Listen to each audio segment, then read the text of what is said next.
Now I'm going to show you your transform options under your edit drop-down menu in your menu bar. If we come up here to our menu bar and hit edit, you'll see that I have down here transform options. I have to have a layer select first before I can transform anything. So as you can see, I have scale, rotate, skew, distort, perspective, warp, rotate, and flip horizontal, flip vertical. These are a lot of options that you can just do whatever. Oops, mouse is going crazy. I don't like these wireless mouse so much. So if we go to transform, hit rotate, and then we will have our options to come up here and free rotate everything around, just like in any other document, just a free rotate here. And you can just play around with it a little bit, place it where you want to.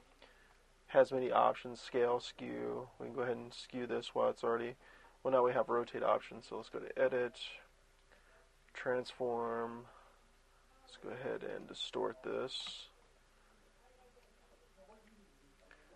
And, we can just, what it's chosen is it's chosen the main point here as its point, so it's just going to allow us to skew this however we want to.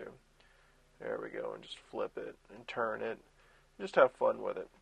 So those are your edit options. Play around with them, have fun and enjoy.